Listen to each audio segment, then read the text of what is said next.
Hi guys, thanks for tuning in, for coming back if you're a returning viewer, or for finding this video. I thought it would be interesting to make a tarot reading on Jessica Kent and her situation.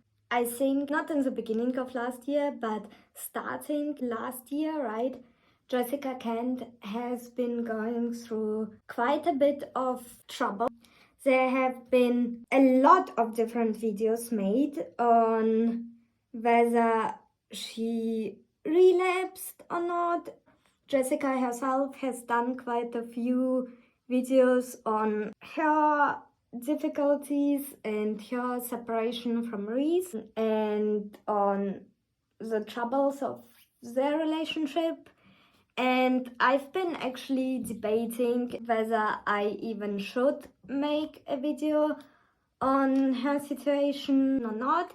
But then I thought so many creators and different people on YouTube and probably on many other different social media platforms have commented on Jessica's situation and her separation from Reese and everything which followed. Difficult to say, of course, what's true, what's not true, what's been exaggerated for the camera. I kind of felt like, because so many people have commented and Jessica is a public figure at the end of the day, you could say a big creator. I mean, that's all depends kind of on your perspective, right? But I kind of feel like she is a bigger creator on YouTube. I thought, well, taking all of this into consideration, it would be okay. And obviously, I believe that tarot is able to provide a very unique perspective, which is, of course, quite different from your regular video, right? Where people are just talking about their point of view and their opinion, or sleuths who try to find out what's true and what's not. So kind of feel like it's another perspective, a very unique one, first of all, and second of all, I do believe that I'm just able to see what I'm allowed to see.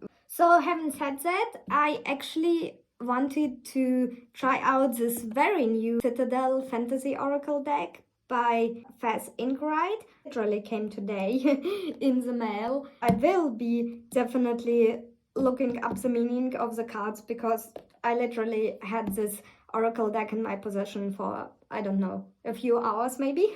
And the tarot card deck I'm be using is the Artist's Inner Vision Tarot. It comes with this very cute pouch.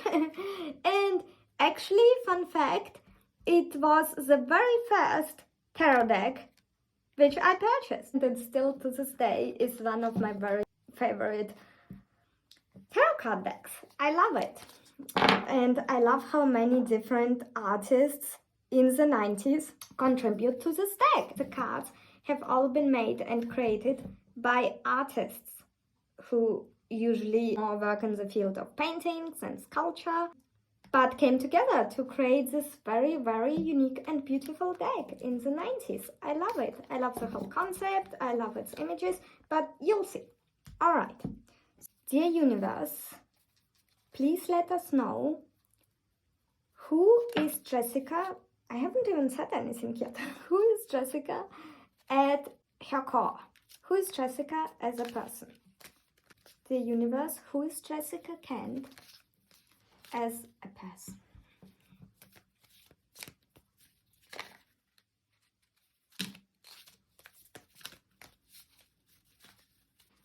The universe, do we need more cards? Do we get more cards? Or is it enough for now?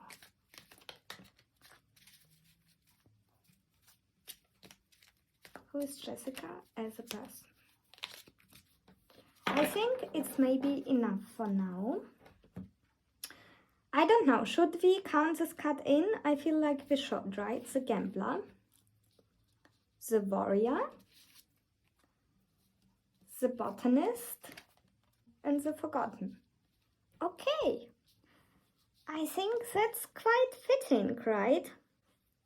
She is a mother, of course, we all know that. She is afraid of failing, and probably, at least from what she told us, was feeling like she missed a lot of opportunities, right? Even due to her being incarcerated and then being a felon. She at least said that she grew up in quite a small town, or different small towns, where there wasn't a lot of opportunity.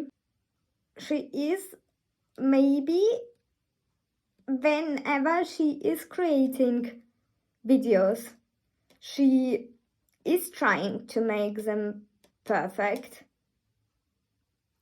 Even so, she says, those are the wretched videos of Jessica and blah blah blah, but I kind of feel like she is literally, to use her words, hustling to create a lot of content. Let me see how the creator of this deck intended the cards to be read, because so far I'm not seeing anything, well, new or spicy. It's interesting that if you think of the typical gambler, right, it's a person who has oftentimes an addiction to gambling, right, to risky behaviors, and is gambling time and time again in hopes of reaching a great win. That's a trait of Jessica, first of all, having an addictive personality, right? But then also trying the same thing over and over again. But interestingly enough, this little booklet here just reminded me of the fact that the gambler, most of the times, they don't necessarily achieve their great breakthrough, right, their great win. They keep doing the same thing over and over again without having great results. In order to make progress, it probably would be beneficial to change as a whole, or at least change their strategies and their behavior. The Forgotten card is quite an interesting one, because it says, at least how the creator intended it to be of this deck, the person is quite aware of social pressure and of fear of making a mistake. I interpret it, because it says social pressure, in the eyes of the viewers. Jessica is not as self-assured and secure as maybe quite a few would assume or are assuming. Sometimes, or maybe a lot of time, she feels like she does make mistakes and is somehow isolated. I think she said quite in a few of her videos, right, that she feels like she isn't properly a part of the sober community and is not going to AA meetings, for instance, and so on. Not that I'm saying that she should or she shouldn't. I'm not having an opinion on that. I don't think it's my place, especially since I haven't had, thankfully, knock on wood, any addiction problems in my life. So I've actually found Jessica through Peter Mon. So I found Jessica years ago through her being featured, kinda, in passing, on Peter's channel. And I think maybe 2019.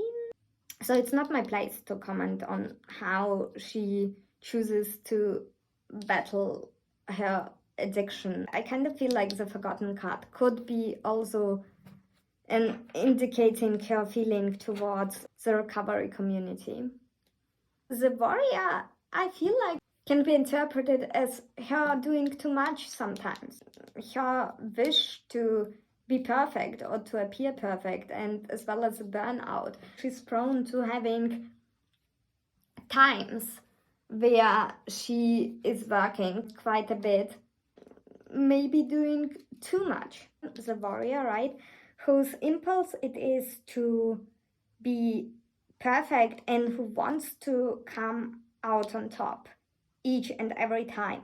But it also says no matter the damage the person, him or herself, is taking in the meantime. It's on Jessica to learn to curb her impulse to always be the best and her impulse to fight at times, right? Just the pure association with the word warrior. It's a person who is constantly, or a lot of times, is in fights, right, with people. I mean, it's their profession. But then again, Jessica, I feel like it's also true that she can be a very nurturing person.